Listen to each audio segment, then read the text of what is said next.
So, good morning guys. This is Kasambasari. Gagawin ko po ngayon ay mag-i-air fry po ako ng tokwa. Ito po yung tokwa.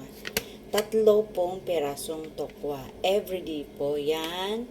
Sa mga tao pong nag-i-exercise dyan, kailangan po natin kumain ng tokwa, ng soya, o ano pa man. Para sa ating katawan. Lumaki po ang ating katawan. Number 1 po to, nakakalaki ng katawan. Yes. Okay. Yan, hiwain lang po natin ng 6. Yan, 6 na slice po siya. Tapos po, ilalagay po natin siya dito sa air fryer. Yan, kailangan po, pag ilagay nyo, kailangan nakakalat siya. Hindi po yung dikit-dikit po ha. Yan. Ito po, ilalagay po natin siya dito. Yes po. So, una pa eh. Ito yung pangalawa. Yes, pangalawa. Kailangan 6 po siya na peraso. Yun. Ganon din po ang gagawin natin. Lalagay po natin dito sa air fryer. Yan. Sorry. Sa air fryer. Dito po. Yan po. Pangalawa na yun. Ito yung pangatlo. Yes, pangatlo. Ibig sabihin pangatlo is last na to ha. Yan, ito na yung pangatlo. So, ibig sabihin ito, ayan. Okay, lagay lang po natin dito mga kasamba. Kung kayo po mahilig mag-exercise, kumain pa kayo nito everyday. Yes, tsaka itlog po.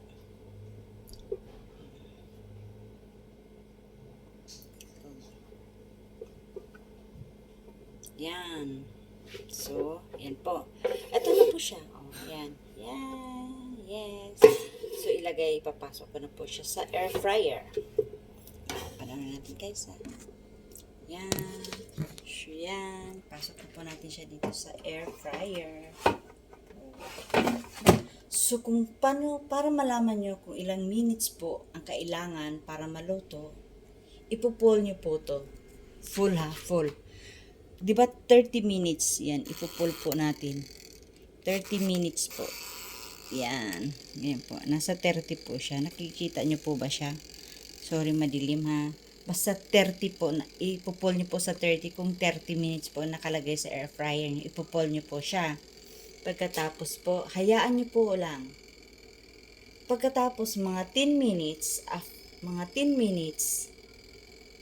kailangan titignan nyo po siya kung nag-yellow na siya. Kapag nag-yellow na siya, after 10 minutes, aalugin nyo po. Aalugin nyo para siya mahalo. O kaya, kusa nyo siyang hahaluin. Pero actually, ako inaalog ko lang po. Kasi madali na lang siyang alugin eh. Kasi luto na siya eh. Yun po. So, hayaan nyo after 10 minutes.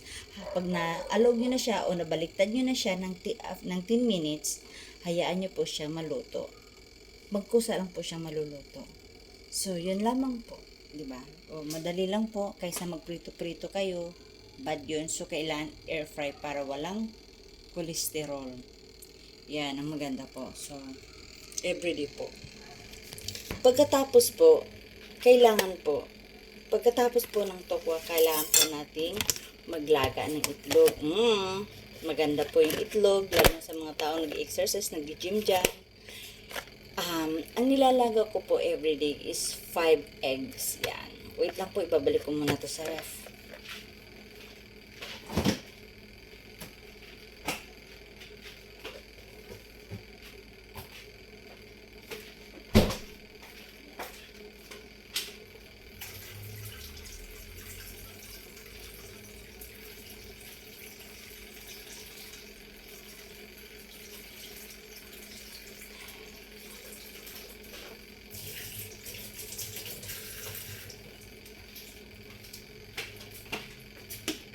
So, yun po. Bago po ako maglaga ng itlog, papakulo po muna ako ng tubig. Yan, pakulo muna tayo ng tubig. Kailangan kasi para mabilis po siya maluto. Yan, pakulo muna tayo ng tubig na mainit. Papainit muna tayo ng tubig. Yan. Yun, papainit muna tayo ha, bago tayo magpakulo ng itlog. So yun. So yun guys, habang nagpapakulo po ako ng water, kukunin ko na po muna yung itlog. Yan. 5 pirasong itlog. 1, 2, tandaan para hindi mabasag. 3, 4, 5. Ayan po, ayan po. Ayan, kailangan ilagay niyo po dito is mainit na tubig para mabilis lang. Pag once na pagkatapos po, ayan, wait lang po ha. Antayin po natin kumulo yung water. So yun guys, kumulo na po. Lalagyan na po natin ng kaserola ng mainit na tubig. Enjoy ate. Mainit na tubig. Sulikit na ba yung mga Yan. So guys, mainit po kasi kailangan dahan-dahanin lang po natin paglagay sa itlog. Ate, Kasi baka sumabog mainit yan, mainit yan. Yan. Sabi po ng kasama ko, baka sumabog. So dahan-dahanin lang po natin kasi mainit po siya. Hindi, yung pinagpapatungan mo, mainit, baka sumabog yung cellphone mo. Di ko naman yung ginamit eh. Kahit pa. Magpakontak sila, Ayan oh, po. mainit, oh. Bakit diyan ka nagluto? Ayan po, ang ingay po ng kasama ko. Ay, sorry. Ayan po. Okay lang. Go ahead. Ayan po ayan po. Ayan, sa mainit na tubig kailangan ilagay. So, huwag niyo pong pagsabayin paglagay ha. Kasi baka mamaya, ay, madurog. Yan, dahan-dahan lang para hindi mabasag po kasi mainit po ang tubig. Tukan pa lang, sorry pa lang. Yan, ganun. May natin. So, ayan na po guys, nandyan na po ang 5 itlog. Ngayon guys, na nandyan na po yan, 5 minutes po nating antayin kumulo. 5 minutes po siya. After 5 minutes, kailangan na po natin siyang hanguin para hindi po siya ma-overcook. Hard-boiled siya po, pero hindi po siya overcook. Over hard-boiled, hindi po. Basta, tama lang. Basta 5 minutes po. So, yun po guys. Salamat po. Sana po may natutunan po kayo ngayon. Ito po ay maganda sa mga taong nag-gym po. Tokwa, tsaka itlog. Everyday po. So, salamat po. Don't forget to like, share, subscribe. Bye-bye. God bless you all.